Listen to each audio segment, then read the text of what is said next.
Prime. Good evening.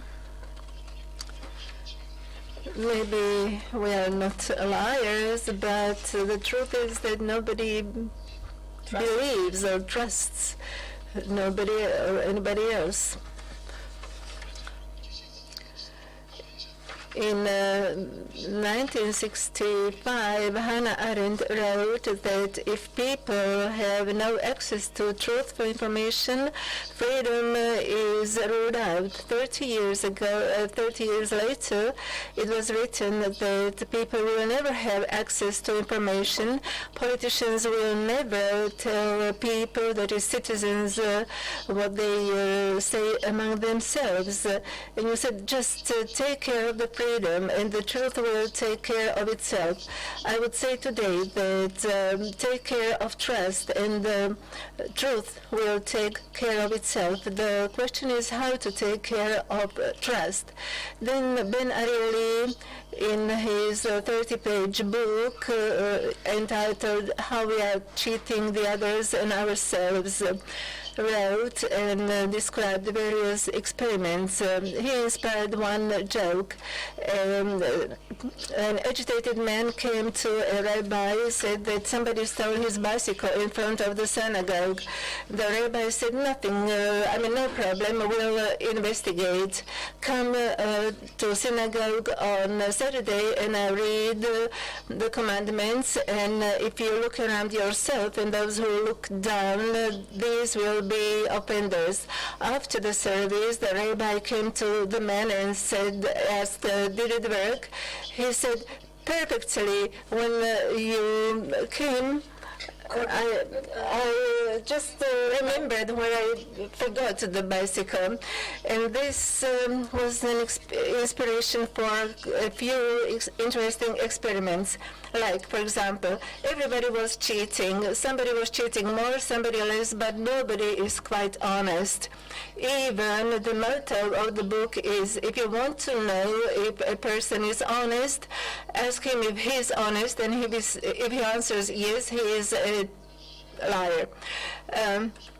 He divided people into groups. One group were reading commandments, and the other group were given the task to list 10 the most interesting books they read in their lives. The second group was cheating at the level of an ordinary citizen, and the first group did not cheat at all, almost at all. Then he asked a group of students to sign a declaration that I am going to keep to the code of honor of University of Yale. The other group did not sign, but those who did sign did not cheat almost at all, but those who did sign were cheating just as an ordinary citizen. But there was no code of ethics or code of honor at the University of Yale, but such a code existed at the Princeton University. The signature did not bind anybody to anything. It was not possible to even compile such a code of honor. Code of honor simply means that a person belongs to a community of trust, and this is sufficient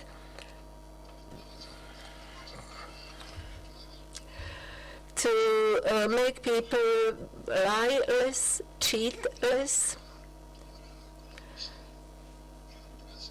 As Ivan Karasyev wrote in a very intelligent book, Mistrust, he said that trust is vital for the functioning of democracy, where nobody trusts institutions, where nobody trusts the states, where nobody trusts the media, trusts nobody and nothing, democracy cannot function.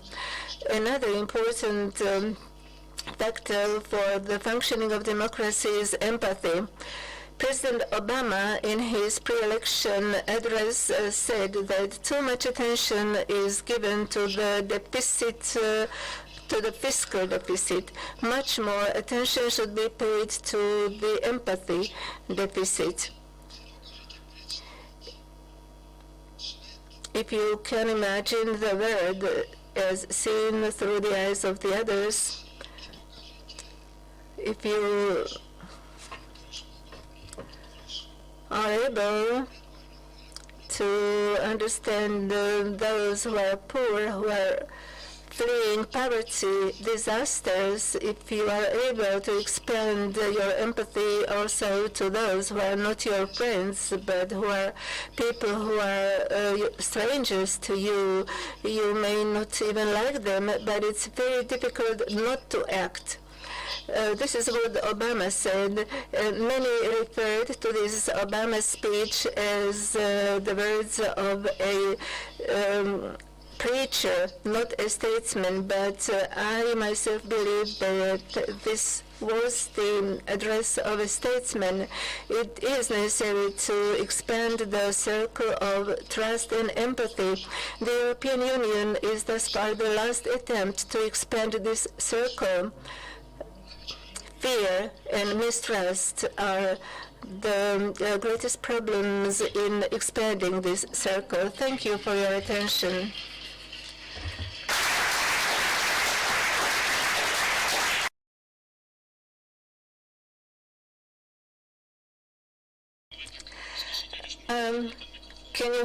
Can you hear me when I speak? Yes, we can hear you, and everybody else can. Thank you for your warm words of introduction. It's very good to speak after such introduction. Normally I need glasses and when I read something, but there's good light here, so I do not need glasses. I prepared a short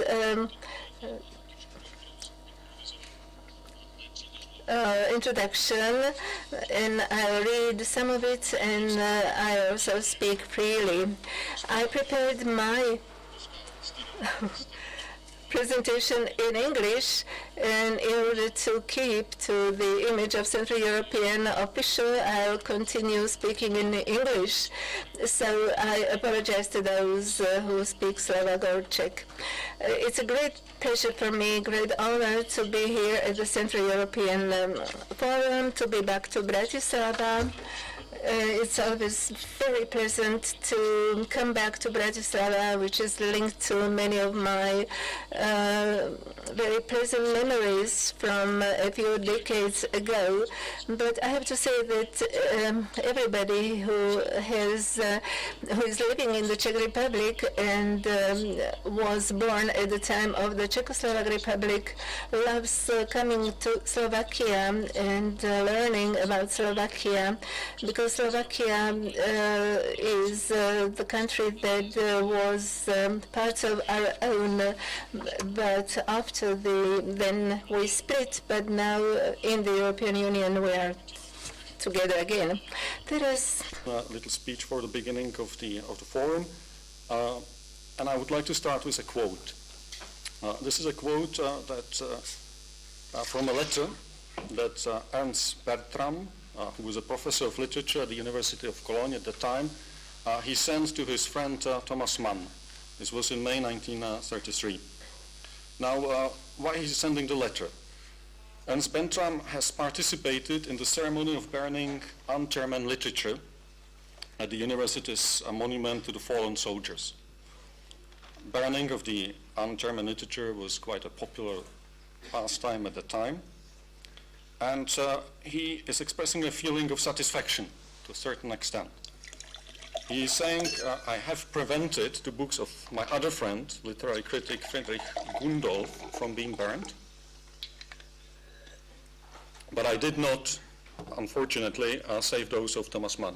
But anyway, he expresses the peace of mind with which he attended this act of faith. Now, Thomas Mann replies to him several months later, and he writes, "Dear Bertram, live well in your national glass house, protected from the truth through brutality."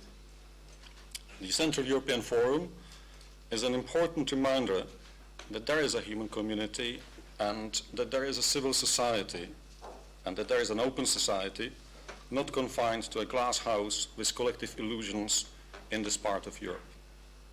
We are often told that there are no values but the values of our own community, that being pragmatic is more important than being humane.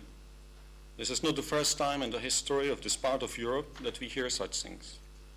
Ours, Central Europe, is the part of Europe where petty sentiments turn into great tragedies. This is the place where neighbor fought neighbor with hatred and greed. This is a Europe of empty spaces, lost faces, silenced voices, and competitive suffering. This is where car parks are built on the ruins of former synagogues. And yet, this is also the Europe of Franz Werfel, Karl Kraus, Josef Roth, Stanislav Raimond, František and Jiří Langer, Tomáš Masaryk, and Václav Havel, just to name a few. This is the place where, despite all odds, humanity has extended across linguistic, religious, and national frontiers in a great show of solidarity and compassion. We are told that in times of crisis, we need to sacrifice our ideals, that we need to be realistic. We are told that open society is endangered by diversity, that the limits of our national glass house are more important than plurality. And here, we must insist that hospitality is above one's fears, that the values are universal, and that they extend to all human beings, and that life in truth cannot be replaced by life in ignorance and selective morality. This is the part of Europe where our responsibility for the whole Europe begins.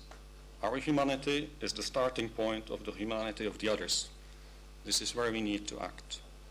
And this is why it is so very important that we meet here in Bratislava and that we fill the empty spaces. We bring back the faces which disappeared and the voices that were silenced. We bring back the rich palette of humanity, which was once a defining feature of this part of Europe. And we create a society of open hearts and open minds. And we make real the dream of countries which are just, noble, and intelligent. Well, with this, I would like to now give floor to my colleague from the Erste Foundation. Thank you.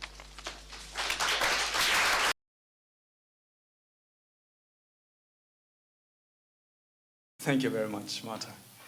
Well, I moved to this table because I wouldn't have to hold the microphone all the time, so you will forgive me for putting it down.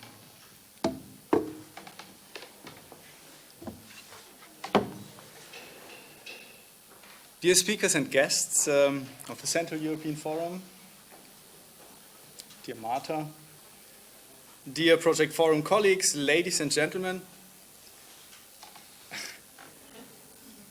it is a great pleasure and honor to be here with you today and to be welcoming you on behalf of the Erste Foundation.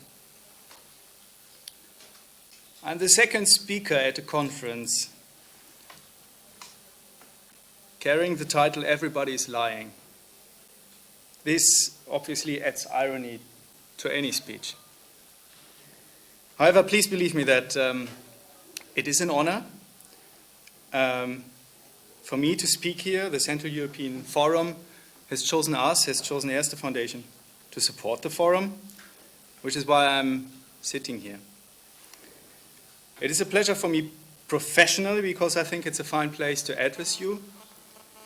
It's a pleasure for me personally because it's exciting, interesting, and a welcomed opportunity to speak in front of a diverse audience. The question has to be raised, why has Central European Forum chosen, why has Project Forum chosen Erste Foundation to work together? And on this I can only and I will share my educated guess with you. It is helpful that our two cities are very close to each other. What is more interesting is probably the common social and cultural values that we share since long. Central European Forum has been building on a key message of the 1989 revolution, and Pavel Tichel has mentioned it, openness to the world. We at Erste Foundation believe that this is a value that cannot be stressed enough. especially in times like these. And that this is something that is underlying in all of our projects. The former liberal, I call it former, the former liberal consensus that countries that gained independence after 1989 seek political integration into the West is something that unites us, and that there's one Europe, whole and free.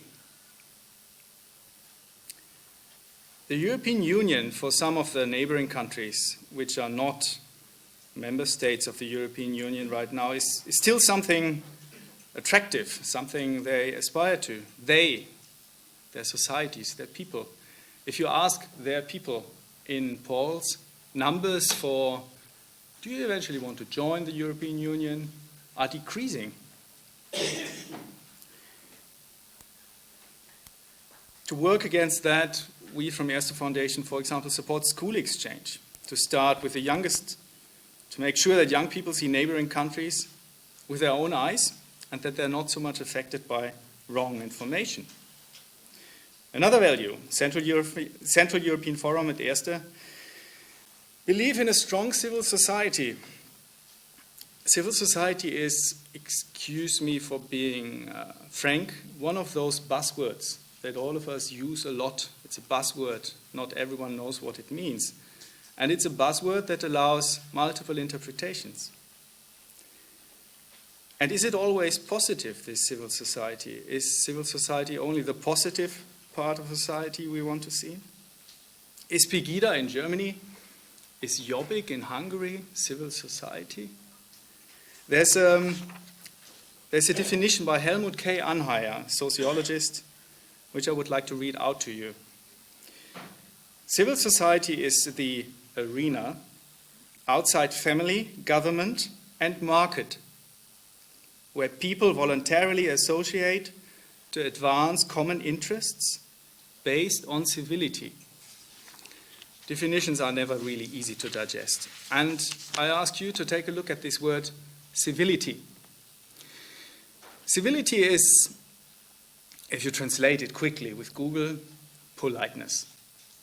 Now, Google Translate is not always the best one to look for, and it is probably more than just politeness. It is very much about disagreeing without disrespect and seeking common ground as a starting point for dialogue about differences.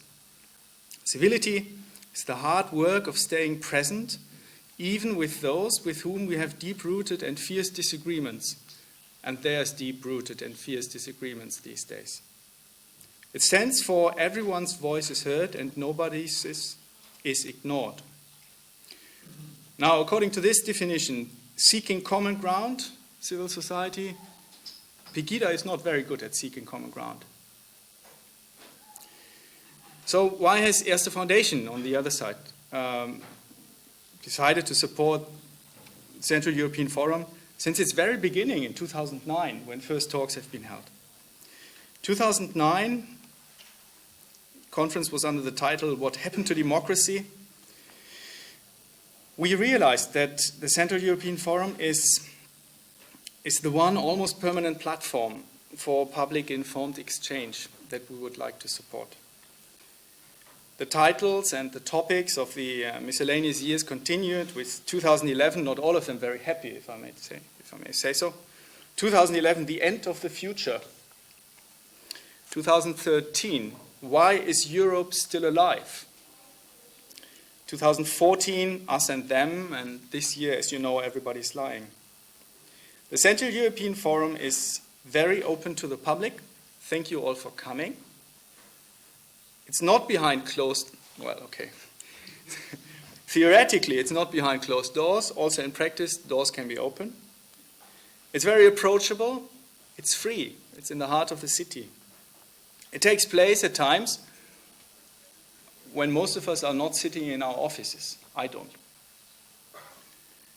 There's accompanying events. The format is complex. Readings, performances. And there's an approach to contemporary arts and culture, also from Slovak Republic, which we, through another project called Transit Support.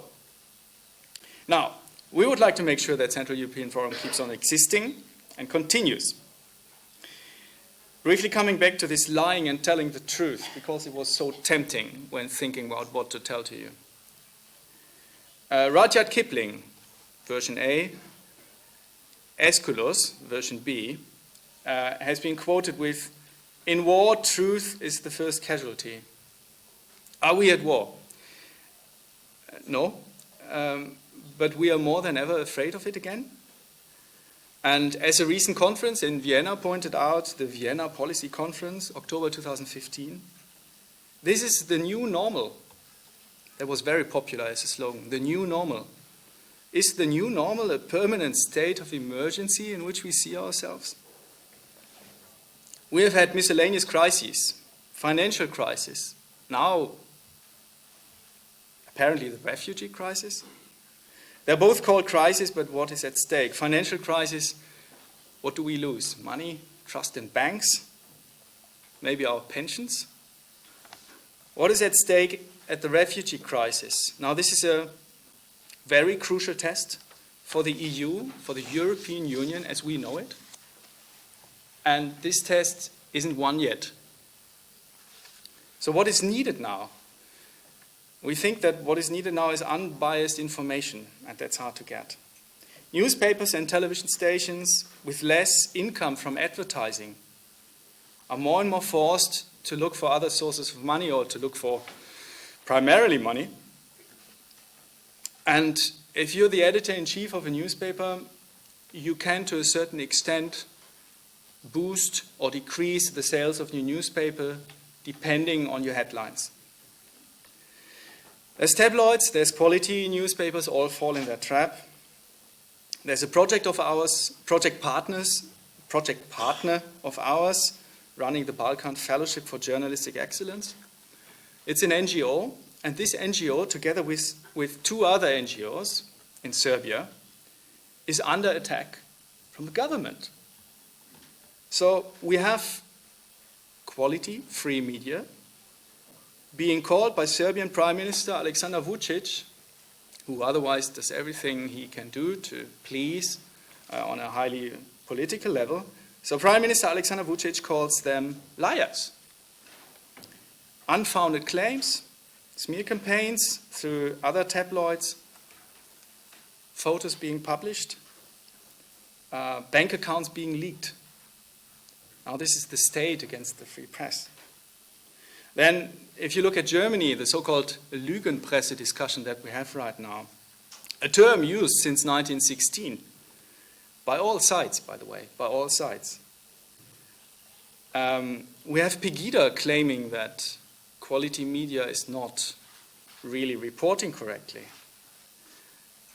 A quote from Bertolt Brecht, 1939, from his play Life of Galileo. He says, "Listen to me. Someone who doesn't know the truth is just thick-headed. But someone who does know it and calls it a lie is a crook." There's many crooks around. And to confuse you a little bit more, when talking about tabloid papers, in Germany we call it the newspaper with the big letters. That's the biggest tabloid and the best-selling newspaper in the country. They're promoting understanding for refugees in Germany these days. Sides are changing. It's complicated. We live in complex situations. So, truth as the first casualty. What do we hold against that?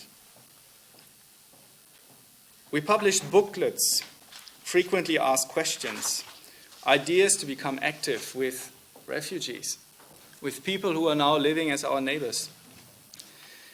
And another slogan that has been overly used at this conference, which I mentioned, was the Angela Merkel quote, "We can do that." I wouldn't have imagined that I would be sitting on a stage in Slovak Republic one day quoting Angela Merkel. I'm not usually quoting Angela Merkel. No, all of a sudden the biggest tabloid in Germany has my sympathy. And we need leading politicians to take positions and to show face. So, can we do that? Which is the German version of Yes, we can. We don't know. Are there alternatives? No. We have to. And we are holding and trying to struggle with that with all the previously mentioned projects. Now the closing. Truth and lies. Let's be frank, there is probably neither of them. And coming back to the concept of civility, it is not so much about truth. It is not so much about lies. We believe it's about seeking common ground as a starting point for dialogue, for understanding something better than before. And this is why we are here at the Central European Forum. I wish you all a fruitful discussion, wonderful days, and I thank you for your attention.